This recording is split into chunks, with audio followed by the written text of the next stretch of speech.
Hello everybody, this is Dean Benard speaking. Welcome to our webinar, Essentials of Investigative Interviewing. I'd like to begin by thanking all of you for taking the time to view this recorded webinar. Our goal with these brief webinars is to provide you with a look at some of our educational offerings. And with this in mind, these are not intended as comprehensive talks on the subjects, but rather an overview. We offer customized workshops that can range from a few hours to a week depending on your needs. So if you like what you see here, feel free to contact us anytime to discuss the possibilities for a more in-depth workshop or seminar that might benefit your organization. Now let's get started. Many have said that interviewing is as much an art as it is a science, and I would tend to agree with that. There are, however, some important concepts that we can adhere to that will make us all better interviewers generally, and I want to review those with you today. Some of these concepts include things like preparation, interviewing process, understanding our interviewing goals, interviewing techniques, credibility assessment, and note-taking. Now, of course, interviewing has changed quite a bit over the years, as these pictures might represent. But with these changes, our knowledge of the science of interpersonal communication has grown, and good interviewers have adapted and shifted their approach. One of the first things we have to think about when conducting interviews is preparing for the interview. And this is a very important piece of the process. You want to go into an interview with as much information as possible. So understand what you need from the interviewee and formulate your questions in advance. Consider your strategy. What will you do if the interviewee is uncooperative or if you think they might be lying to you? Organize yourself and have what you need in terms of documentation or other evidence available and ready if needed. Now, I like to think there's 4 components of an interview, and probably if you listen to other people talk about interviewing styles, they might provide 8 components or 10 components or even 2. But I'd like to break it down and keep it relatively simple in these 4 main components. And all interviews, in my opinion, contain these 4 components, which are important to having good outcomes. The first is orientation, and what's included in orientation is things like establishing rapport, understanding what we hope to achieve with the interview setting and tone, and the direction for the interview.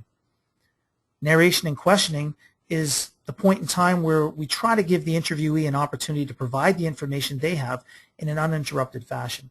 Too often, interviewers don't allow for this, and as a result, information can be missed. Questioning is our chance to clarify and cover what we need by asking specific questions to elicit that information. Of course, we could talk a lot about types of questions, delivery, timing, and so on, but unfortunately, we can't do this in a 40-minute webinar. Summarizing is the opportunity to ensure you have it right. This may involve repeating some things that the subject said, maybe asking some open-ended questions or other kinds of questions that will help to elicit further information from the subject. And then finally, closure. Closing the interview is really important, and it has to be done properly.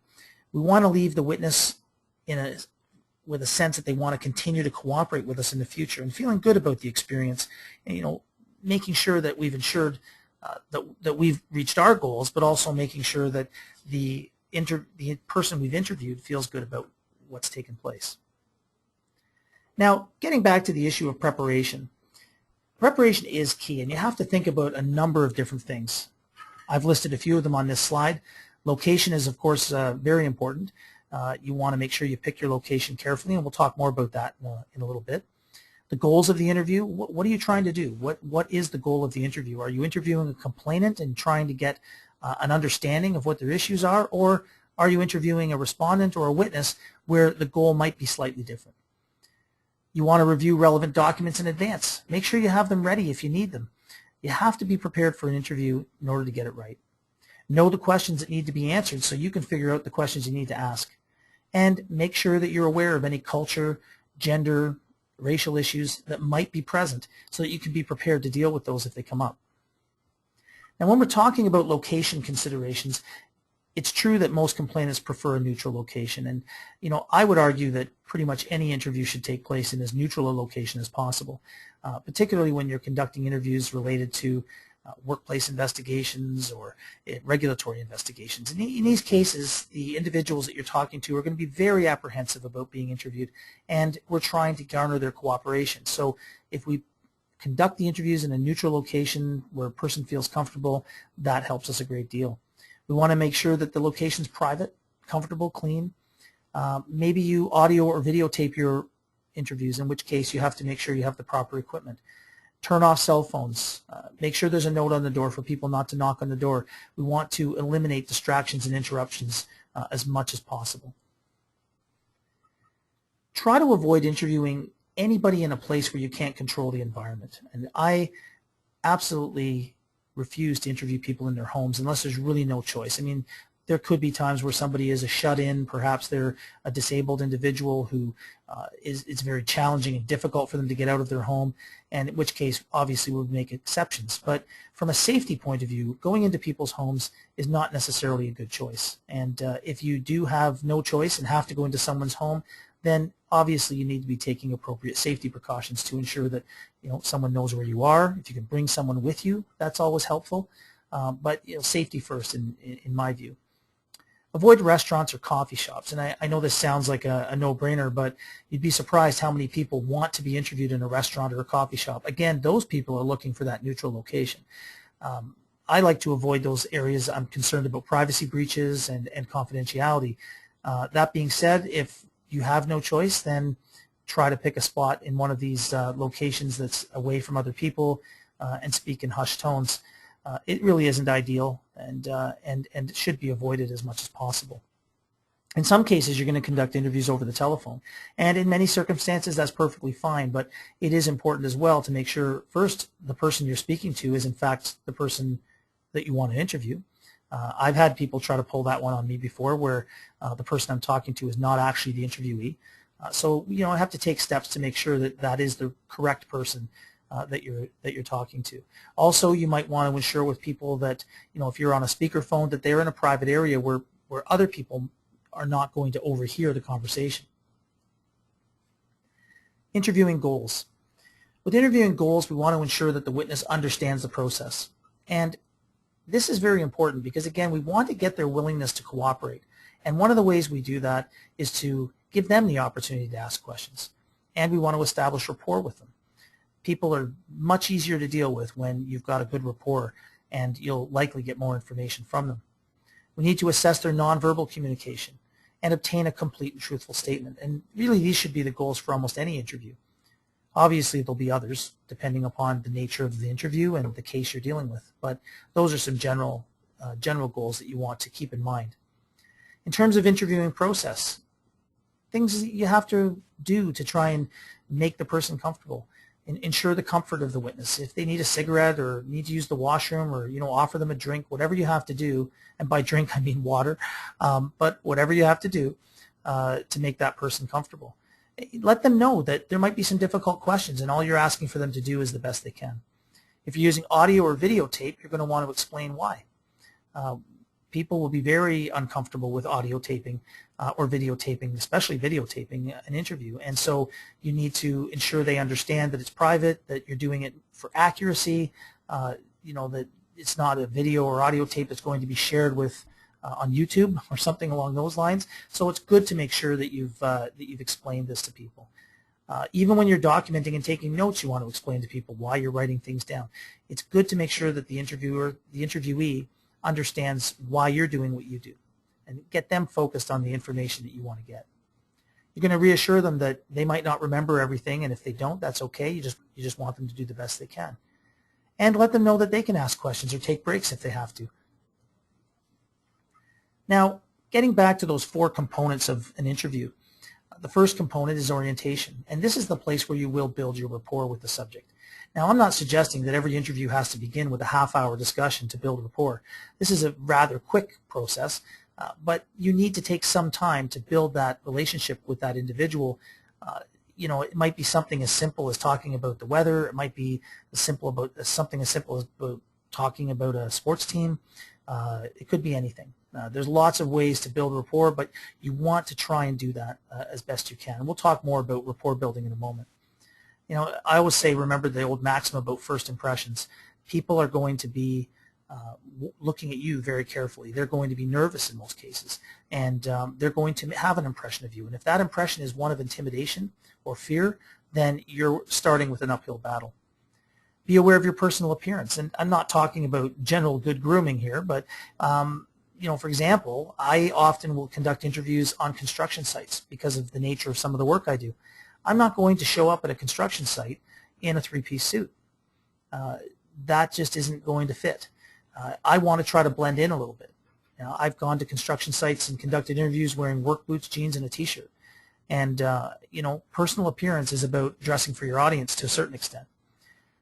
Conversely, if I'm going to speak to the vice president of a Fortune 500 organization, then yeah, that's probably where I will be in a three-piece suit. Before the interview begins, obviously you want to explain why they're there. People want to know why they're stuck there talking to you because they don't want to be in most cases. So let's talk to them about that. Explain it. Make sure they understand that they're there to help you, and you're hoping that they can do that. Make sure they have the opportunity to ask questions about, it could be questions about process, could be any number of things, but give them the opportunity to ask some questions so that they can again adjust and feel comfortable. I always talk about some of the reasons why you want to establish rapport. A likability factor is something that I think is important. Now, I'm not suggesting you should go through life wanting everyone to like you, because that's virtually impossible, and no matter how hard you try with some interviewees, that's just not going to happen. But people, generally speaking, will give more and cooperate more with someone that they like and feel comfortable with. So, it's about creating that factor with somebody. It could, if you can get somebody laughing before an interview, then that's great. Of course, you have to temper that with the notion that in some cases what you're talking about might be a very serious subject matter, and cracking jokes immediately prior to an interview may not be a good idea. So, it's all about using your common sense and adjusting to the situation accordingly. Another good issue or good benefit to establishing rapport is establishing a baseline. You're going to be looking at people's nonverbal communication. You're going to be looking at the tone and assessing all of these things when you're assessing how that person reacts and provides information. And reactions and general behavior during the rapport building process may be very different when you get into some difficult questions. And so you can use that comparison, look for the shift, look for the changes. It might be a good way to spark for you some idea that you use to decide on going a different direction on the interview. The next component is the narration and questioning. And I've always believed that it's important to avoid yes or no type of questions early on. I like to look at the whole process as a funnel. And I think of big and broad at the beginning, all the way down to very narrow and focused at the end. Start with larger, broader, open-ended questions. Let the person tell their story. Make sure your questions are clear. Don't embed questions within questions. If your questions are complicated, your answers you get back will be complicated and harder to follow. Keep it simple. Drill down. If the person goes off on a tangent, shift them back to where they need to be, and drill down and ask some of those specific questions that you need to ask as you go forward. And don't avoid embarrassing terms, and we'll talk a little bit about that later. Refining and clarifying. Now, what I'm talking about here is when we're interviewing complainants, perhaps. We want to understand the issues, and so we're going to go through that process of drawing out the information, again using open-ended questions and getting a sense of the big picture. What exactly is it that the person is complaining about, and how does that fit in the context of the larger situation or the larger picture? You're going to use direct questions to confirm their position and their understanding of an issue, and in turn, your understanding of the issue. Leading and direct questions. You have to be careful with certain types of questions, and leading questions often are those that suggest an answer, and you want to be very careful of something like that. You don't want to ask a question that has the answer embedded in it. The example I always use is asking a question such as, did the gas leak smell like rotten eggs? Rather than asking the question that way, it would be better to say, what did you smell? The person says, well, I smelled gas. Well, how did you know you smelled gas? Well, it smelled like rotten eggs. That's going to be a far better approach, and that's a very simplistic example, but that's where I'm coming from when I talk about avoiding embedding the answer into the question, or asking leading questions that push people in a certain direction. 99.9 times out of 100, you are a neutral investigator, a neutral fact finder, looking at gathering information in the fairest way possible. With that said, you want to make sure that your questions are very neutral and unbiased. So avoid pushing a person down a certain path.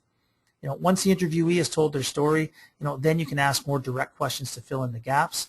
And don't be afraid to use reference points. It could be reference points in terms of distance. Maybe you're wanting to identify the vantage point that somebody had when they witnessed something. Well, you can use a reference point by saying, well, how far away were you? Person says, well, I'm not really sure. Well, you can say, well, was it farther than here to the door? Was it farther than here to that window? You know, those kinds of things. There's all kinds of reference points that can be used to help jog a person's memory and get a more accurate picture of what they have to say. In terms of some interviewing techniques, you know, it's important to recognize that human memory often does require assistance to retrieve some of the details and facts you need. So provide some general information. Don't be afraid to use documents. You know, you can put a document in front of somebody that might help jog their memory. There's all kinds of other techniques that, again, in this brief webinar, we're not going to get into all of the various techniques that can be used, but there are other techniques that can be used to help a person recall certain events. Again, as I've said, and I guess I'm beating a dead horse here a little bit, but allow the witness to tell their story in full and then seek the clarification and ask the follow-up questions. This can be challenging, though, with some people. In some cases, I've had individuals that are so overzealous in providing information that they get way off track and start providing all kinds of irrelevant information. And, of course, when that happens, we want to be very cautious. That's where we might change our tactic and move away from the open-ended questions and get into very specific questions, because if we don't, we're never going to get the interview completed and get the information we need.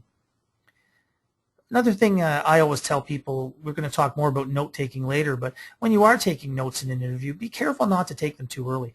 A lot of times when you're interviewing people, it's going to take a while for them to get their head wrapped around what it is you have to say, or they have to say. So make sure in those circumstances that let them, you know, ask a few questions, let them talk, let them get their mindset into the situation.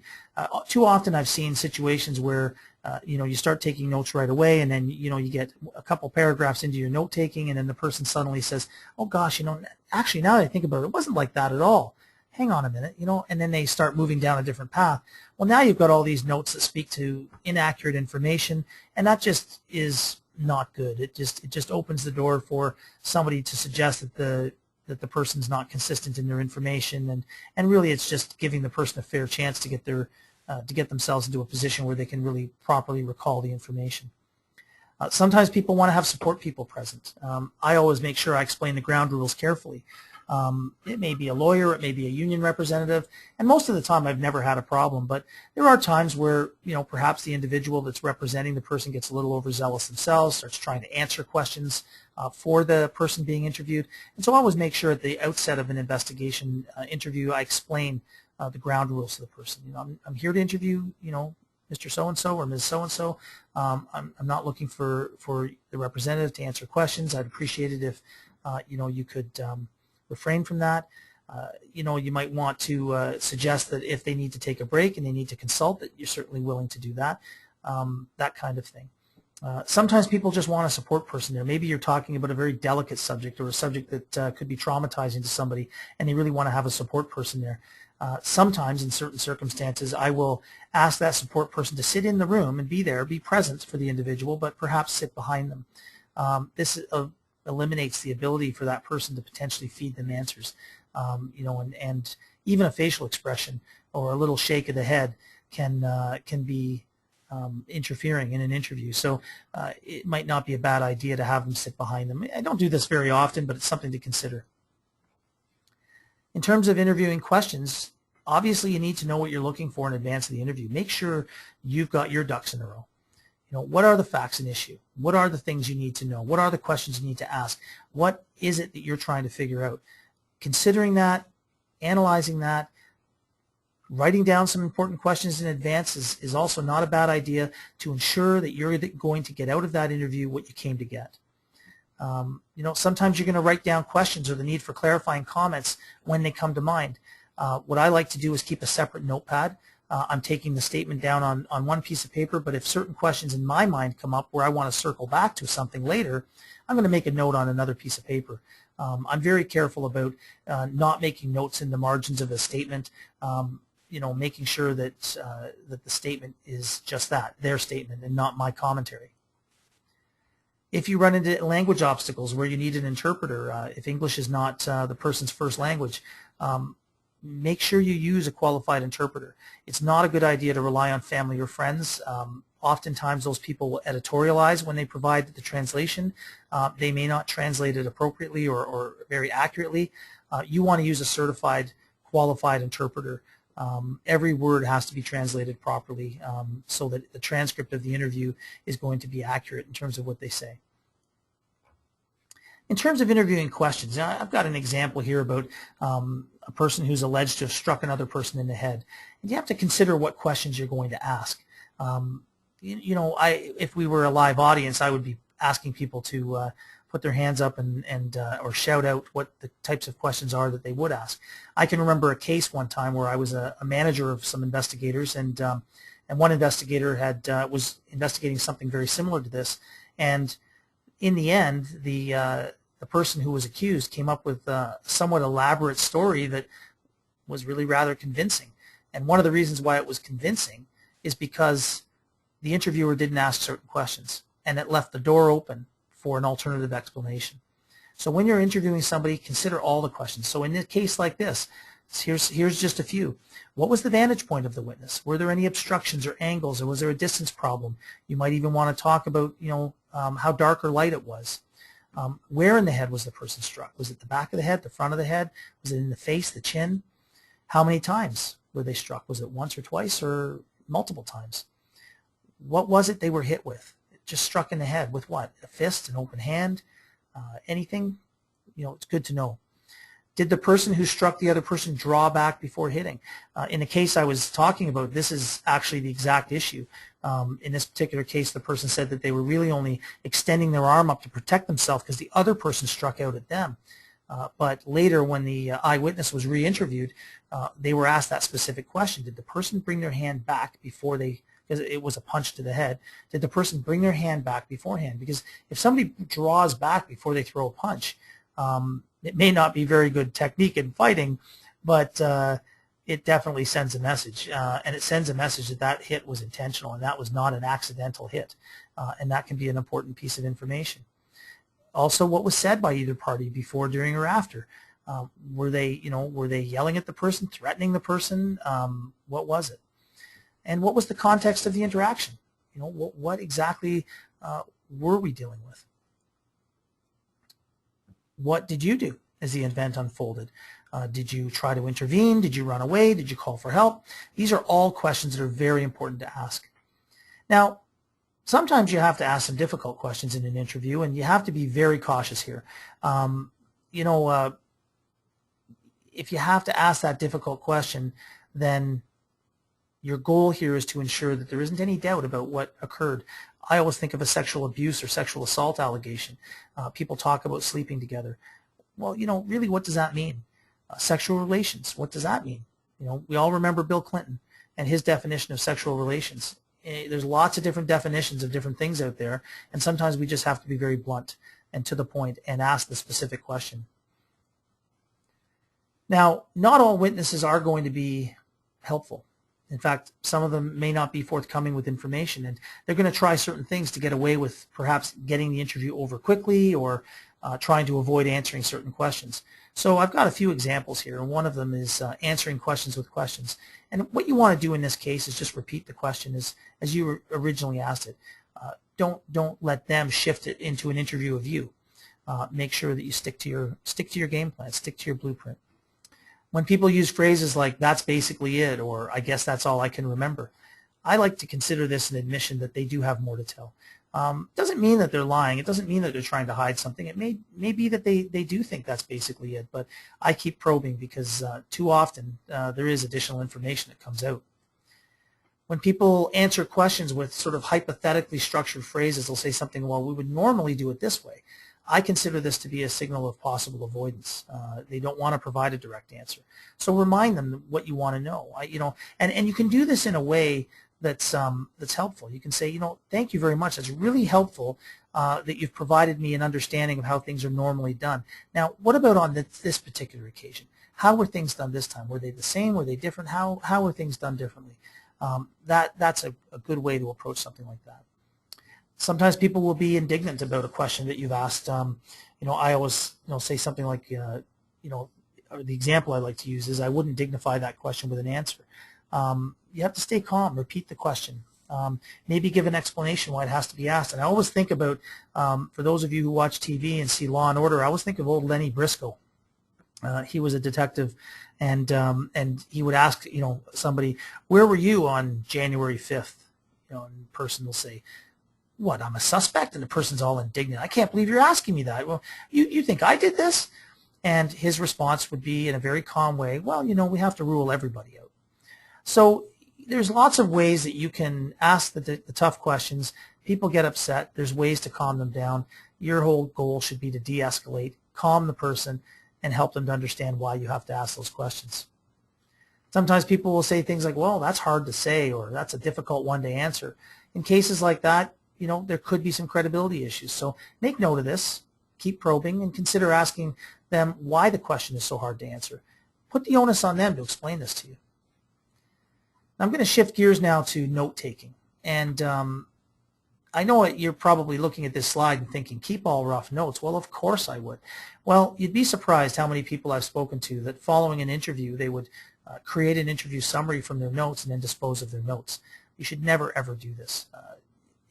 Undoubtedly, if a case goes to a hearing or a courtroom, somebody in one of the legal counsel or both of the legal counsel are going to want to see the rough notes. This is going to become an important piece of disclosure, and it should be held on to. So with that in mind, assume that what you write is going to be seen by all. I have seen some horrendous things written on notes. Remember I mentioned earlier that I don't like to write in the margins and I keep a separate piece of paper. I've seen things written in notes like liar and really negative commentary about the person being interviewed. And while you may think it, you certainly have to be careful about putting something like that down on paper, because that can really come back to be a problem. You have to consider a few other things. Are you going to have the interviewee sign off on their notes? I personally am a big proponent of having the person sign off. People's stories change. Sometimes you might interview a person and it could be a year or even more before that person ultimately has to testify to what they said. Maybe they're going to forget. Maybe they're not going to recall. Their story might be altered in some way. Well, if you have them sign off on the notes, that's a great way of making sure that you're holding them to a story. And it also may give them confidence that if they signed off on it, if their memory has faded, they can rely on those notes as well to refresh their memory about what they told you. Consider legibility. Make sure your handwriting is legible. And again, I know for most people this sounds like a no-brainer. I had one time where I broke a finger in my writing hand. I had to interview somebody. I didn't have the benefit of being able to audio tape it because I was not permitted to do that. That's another story. But in this particular case, I did the best I could with my notes. And I remember a year later sitting on a stand testifying and having a defense lawyer ask me to read those notes. Obviously, I had difficulty deciphering some of the information that I had written, and that didn't reflect well on me. Thankfully, it didn't affect the case, but it still can be a problem. So, try to be legible. Computer-generated notes. Some people now take to bringing a laptop to their interviews and typing out their notes. Personally, I don't like this. Really more of a personal thing. I'm not a good typist, for starters. I would have my head down, buried in the keyboard, and not have any opportunity to be looking at or watching the individual that I'm interviewing. I also think that the computer could be a bit of a distraction. It can get in the way of the interview. So I'm a bit old school when it comes to this. I prefer handwritten notes, but I don't dispute that computer-generated notes can be very efficient and they can be helpful. Certainly deals with the legibility issue. But there are pros and cons to it, and it's something to consider. When you are note-taking during interviews, as I mentioned earlier, explain that you're going to take notes and why. And try not to be too sporadic. If you put your pen down while someone's talking and then you pick it up and write something when they say something and put your pen back down again, you may be sending a message to the person that you're interviewing that some things they're saying is interesting to you or important to you and other stuff is not. So be careful around that. Try to keep your pen in your hand, make a few notes about pretty much everything the person is saying. You don't have to necessarily get it word for word, but try to be consistent in your note-taking. Take notes during the interview, not following its completion. Again, I know that sounds like a no-brainer, but I have seen situations where somebody's conducted a short interview and then tries to then sit down and write what the person said. I don't understand the logic in that, but I've seen it done. I've heard of it being done, so I figured it was worth mentioning here. Be cautious about documenting your own thoughts. I mentioned that earlier. Keep a separate piece of paper for jotting down your own thoughts or issues. Another option might be to use, use some symbols. If somebody says something that's something you want to circle back to, put a little asterisk beside it, or put a circle there, or an arrow or something to draw your attention later, so you can come back and perhaps re-ask that question or explore that in greater depth later. If you're audio taping or videotaping, you should still take notes. It would be awful for you to do a 2-hour interview, find out afterwards your audio tape, your audio, whether it's digital or tape, failed, and you have no notes to rely on. You're going to have to face the embarrassment of going back and re-interviewing that person, and obviously that's not going to reflect well on you. Review and finalize your notes immediately upon completion of the interview. Ensure they're legible and accurate. Make sure they're free from bias and subjectivity. I always use examples, where let's say, for example, you're interviewing somebody and they become quite angry, they pound their fist on the table, they storm out, they slam the door. What you want to document is that at one point in the interview, the subject pounded his fist on the table 3 times. He said X, Y, and Z to the investigator. He gathered his things quickly, left the room, and slammed the door. Those are objective observations of what you saw. What you don't want to say is something like, at one point during the interview, Mr. So-and-so became belligerent and agitated. He was unreasonable in his commentary, something like that. Those are subjective conclusions of the observations you made. Stick to documenting observations. Keep it down to what you saw. People will be able to figure out what you meant, what you saw. They will understand. But don't document subjective conclusions of the behavior that you witness. Include names, dates, time. Obviously, all of this stuff is important to include on your interview notes. Now, I'm going to talk a little bit about assessing credibility. I think investigators put a lot of pressure on themselves to be good at determining when someone's being deceptive. In fact, I think we put too much pressure on ourselves. Frankly, I think if we just ask the questions clearly, we're thorough in what we ask, and we do our investigation in a thorough way, I think at the end of the day, people's credibility becomes rather obvious. But there are certain things that we can look for, and I'm always careful about these things because they don't always mean just one thing. But maybe the witness is forthcoming, or maybe they're not. Are they reluctant? That might demonstrate an unwillingness to share information, or a reluctance, which could be reflective of hiding something or feeling like they don't want to talk about something, and that can lead you to questions about whether or not you're getting the full story. Do they seem too eager to provide information? Maybe there's some ulterior motive at play. Can the information be corroborated by other witnesses or documentary evidence? In fact, is what the person's saying to you even plausible? I've had people I've interviewed say things that just simply aren't plausible, and that in and of itself can be very telling. Do they stand up well to a challenge? If somebody's saying something that doesn't fit, there's ways to challenge them, and it doesn't have to be confrontational. There's ways to challenge that individual to say, well, it's funny. I've talked to a lot of people for this investigation, and some of the things you're saying aren't really. They're not really consistent with some of the things I've heard from others. So maybe we can go back and talk about this. Something like that is a way of sending a message to the person that, the interviewer is on to me. The interviewer is not stupid. They're paying attention. That kind of thing. And you can even challenge a person directly on certain things that they say if it's necessary. Looking at nonverbal communication. Again, I'm very cautious with this.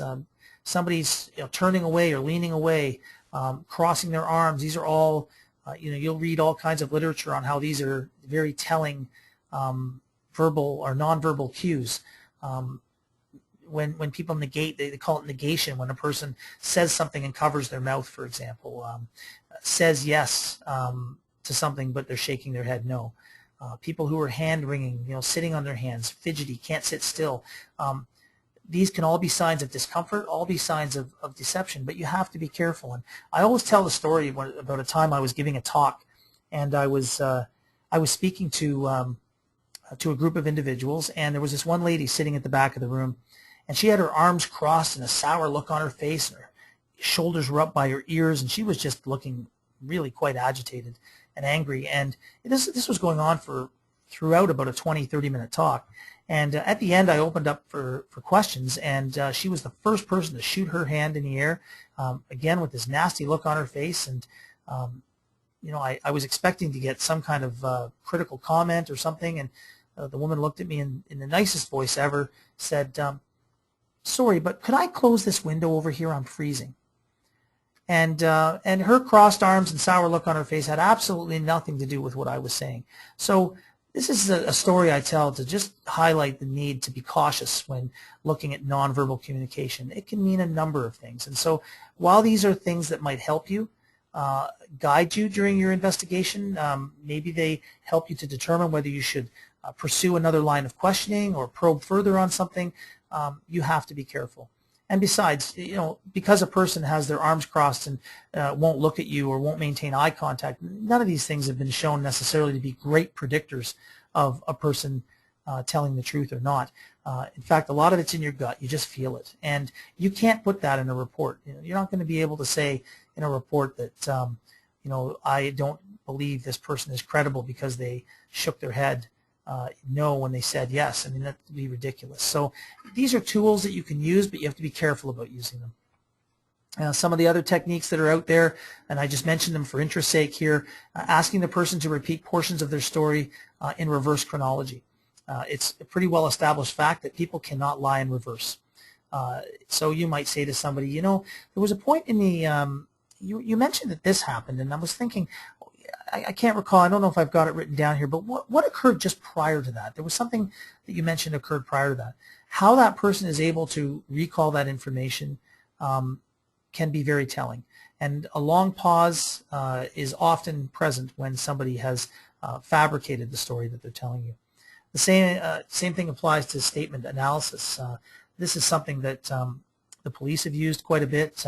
People take courses for this. It's not something that you, as an you know, just knowing about it can do. It's, you know, when somebody writes a statement, you look for the key point of that statement being sandwiched between long descriptions of less relevant information. And when that type of thing happens, it may be an indication that the person is really not wanting to talk about that little piece of information, and that could be a sign that there's a problem.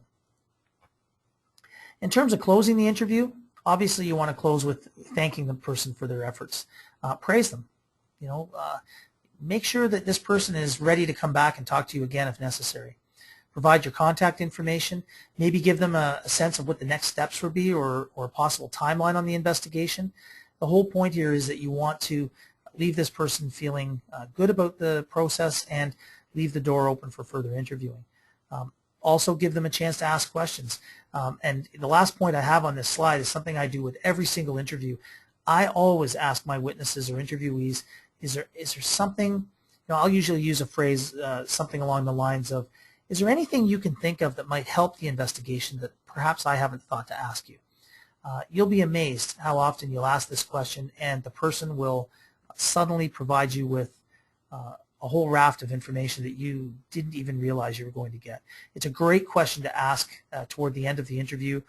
Be prepared. You may get a flood of information. It may not always be relevant, but questions like that, open-ended questions like that, can be a very helpful way of closing off an interview. The person may say, no, I don't have anything else to add, but you're giving them a chance. And it's a great question to document that you asked as well, because if somebody comes back later and says, well, the investigator didn't give me a chance to answer this or didn't give me a chance to provide him with this information. Well, if you've got documented that you asked that question, then it's pretty hard to make the argument that they didn't have a chance to answer or provide information they wanted to provide. So with that, I'm going to thank you for your time. I really appreciate you listening to this webinar. I hope it's been helpful. I always say that whenever I invest time into education, my goal is to come away with one thing that I didn't have before that I want that will help me going forward. And I certainly and sincerely hope that that's the case in this instance. So again, thank you very much and all the best.